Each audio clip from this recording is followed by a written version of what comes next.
Assalamualaikum warahmatullahi wabarakatuh. Perkenalkan, nama saya Saidah dari Pendidikan Biologi 2016 UIN Raden Fatah Palembang. Di sini saya akan mempresentasikan materi tentang dinding sel. Sebelumnya kita akan terlebih dahulu mengetahui apa itu dinding sel. Dinding sel ini hanya terdapat pada sel tumbuhan yang sifatnya lebih kaku karena banyak mengandung selulosa, sehingga dinding sel dapat memberi bentuk pada tumbuhan dan sebagai penyongkok tumbuhan juga. Selanjutnya, dinding sel ini merupakan satu bentuk perluasan dari matriks ekstraseluler yang melindungi sel tanaman di luar membran sel. Umumnya dinding sel pada tumbuhan bersifat lebih tebal, kuat, dan lebih kaku dibandingkan dinding sel hewan. Dinding sel itu sendiri terletak pada bagian terluar dari sel tumbuhan yang tersusun atas senyawa selulosa, hemiselulosa, pektin, dan protein struktural lainnya, serta zat seperti lignin, zat kayu, dan suberin atau zat gabus. Untuk yang selanjutnya yaitu struktur dinding sel. Berdasarkan perkembangan dan struktur jaringan tumbuhan, itu terdapat 3 lapisan dinding sel itu sendiri. Yang pertama adalah lamela tengah, dinding sel primer, kemudian dinding sel sekunder. Lamela tengah ini atau disebut juga sebagai lapisan antar sel. Lapisan ini terletak di antara dua dinding primer yang mengandung pektin dan enzim pektinase sebagai pelarut pektin yang menyebabkan penguraian jaringan menjadi sel individual dan akan berpisah satu sama lain. Proses ini juga dinamakan proses maserasi. Pada lapisan ini pula atau pada lapisan lamela tengah ini juga terdapat lignin yang kompleks. Lapisan ini berfungsi sebagai perekat pada sel yang lain yang berdekatan. Kemudian yang kedua yaitu dinding sel primer. Lapisan ini merupakan lapisan sel pertama yang berkembang sebagai sel baru.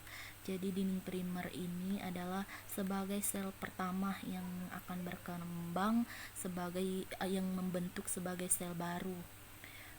Lapisan ini terbentuk ketika sel sedang tumbuh. Jadi dinding sel primer ini dia akan terbentuk ketika ketika sel sedang tumbuh. Dinding primer ini juga berfungsi sebagai lapisan yang aktif membelah selama sel berkembang. Jadi lapisan sel ini juga sangat aktif membelah sel. Jadi pada saat berkembang, maka lapisan ini sel terus melakukan pertumbuhan. Kemudian dinding sekunder. Lapisan ini terbentuk di sebelah dalam dinding primer. Jadi dinding sekunder ini letaknya di sebelah dalam dinding primer. Di dalam lapisan sekunder ini terdiri dari 3 lapisan, yaitu lapisan luar, lapisan tengah, dan lapisan dalam. Ada juga lapisan ini juga berfungsi sebagai penyongkok pada tumbuhan karena pada lapisan ini sel mengalami kekebalan oleh zat lignin melalui proses signifikasi.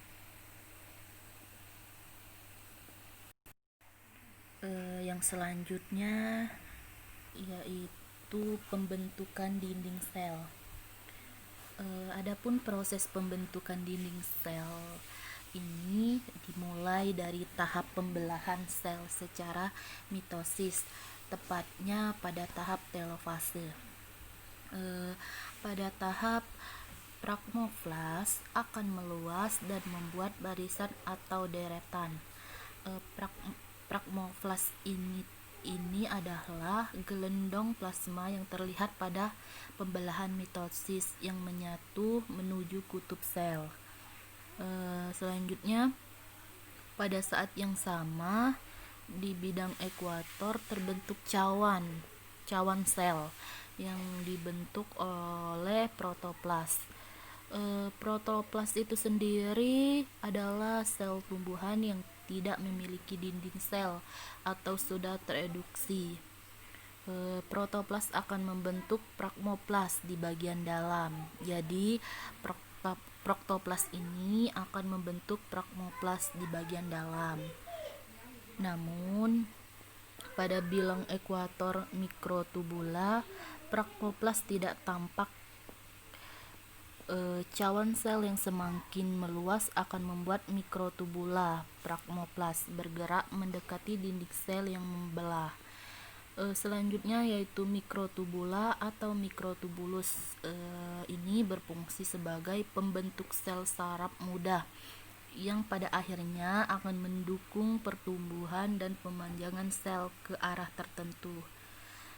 Dalam pembentukan dinding inti dan anak inti sel muda akan mencapai tahap tertentu pada waktu cawan sel belum mencapai pembelahan dinding sel. Kemudian pragmoplas akan lenyap, akan hilang saat cawan sel sudah sampai semua di bagian dinding sel yang membelah. Kemudian cawan sel akan berubah bentuk menjadi senyawa antar sel atau lamela tengah dengan lebih kental. Terdapat lamela tipis yang dihasilkan oleh protoplas sel anak yang berada di kedua sisi lamela tengah. Proses ini adalah tahap awal dalam perkembangan dinding baru sel anak. Kemudian mikroserabut ini mengandung selulosa dan matriks yang terdiri dari senyawa pektin dan hemilulosa, merupakan struktur dinding sel anak. Serabut selulosa dalam berhubungan dengan plasma yang berorientasi pada tepi mikrotubulas sitoplasma. Dinding primal sel induk akan memisahkan lamela tengah lama dan baru, sehingga terdapat suatu rongga yang terus membesar mencapai lamela tengah sel induk, sehingga terjadi hubungan antara lamela tengah baru dan lamela tengah sel induk. Kemudian apabila senyawa antar sel tidak mengisi rongga, maka akan terbentuk rongga antar sel yang dinamakan plasmodermata.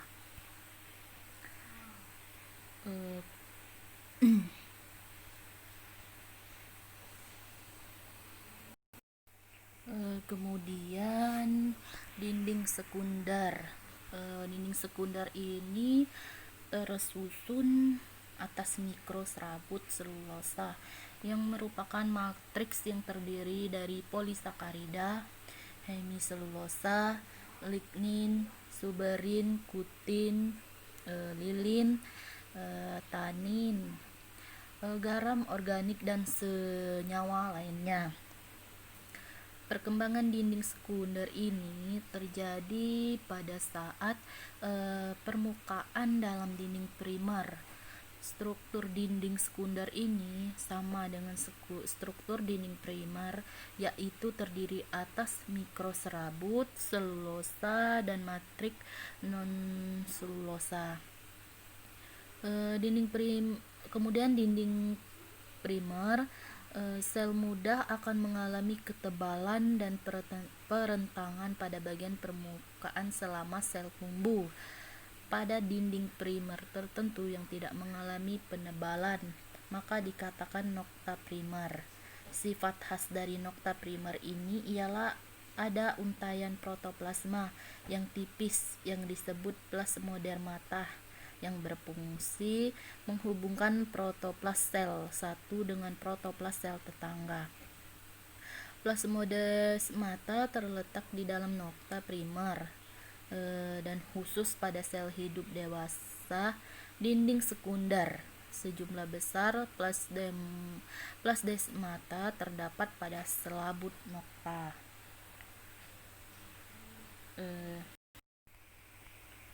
Kemudian pertumbuhan dinding sel, di situ ada terlihat yaitu ada dua pengamatan. Yang pertama yaitu penampakan melintang dan penampakan longitudinal. Kedua pengamatan ini diamati dengan menggunakan di bawah mikroskop. Di situ terlihat pada panah pertama yaitu lamela tengah. Lamela tengah itu tersendiri ada di bagian tengah-tengah antara dinding primer itu sendiri, yang seperti tengah-tengah bulat. Kemudian pada dinding primer itu berada di nomor 2, itu terlihat di situ sudah jelas itu yang dinamakan dinding primer. Kemudian di dinding sekunder dan tertier itu pada panah nomor 3. Kemudian lumen adalah lumen itu tersendiri ada pada panah nomor 4, yang terlihat bulatan tengah-tengah itu yang disebut sebagai lumen. Selanjutnya yaitu nokta. Nokta adalah bagian dinding sel yang tipis yang terbentuk setelah dinding sel sekunder. Nokta sebagai celah tempat senyawa yang lewat dari sel satu ke sel yang lainnya. Setiap nokta itu sendiri memiliki pasangan yang berhadapan pada dinding sel tetangganya. Selaput yang dibentuk oleh lamela tengah dan dinding primer akan memisahkan dua ruangan nokta yang disebut selaput nokta, sedangkan celah pada sisi dalam dinding sel tersebut disebut celah nokta. Nokta itu sendiri mempunyai dua tipe. Yang pertama nokta biasa dan yang kedua itu nokta berhalaman.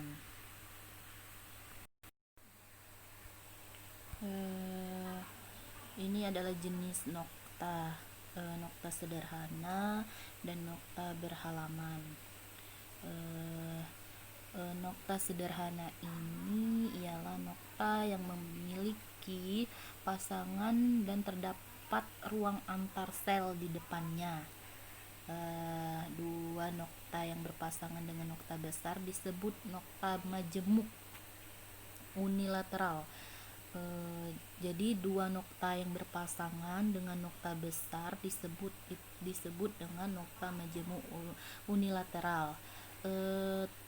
Nokta biasa ini terdapat nokta biasa bercabang yang merupakan ruang nokta yang berdiameter sama dengan dinding bagian dalam yang membentuk saluran bercabang menuju permukaan dinding sel bagian luar. Nokta ini sendiri terbentuk dari beberapa peleburan nokta yang bertambah dari lapisan dinding sekunder ke arah sentripetal. Kemudian untuk nokta berhalaman ini merupakan dinding sekunder akan mengalami perkembangan melalui ruang nokta untuk membentuk lengkungan. Lengkungan dinding sekunder akan membentuk bagian dari ruang nokta dan celah nokta. Saluran nokta itu sendiri dia akan dibentuk oleh dinding sekunder. Jadi saluran nokta ini yang membentuknya itu adalah dinding sekunder yang tebal terletak di antara lumen sel dan ruang nokta. Saluran nokta ini menghadap ujung lumen, disebut celah dalam dan celah yang berdekatan.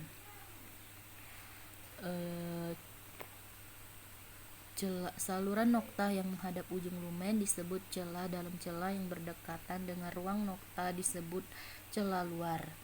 Penebalan selaput nokta yang berada di bagian tengah dari nokta berpasangan akan membentuk seperti cakram yang disebut torus.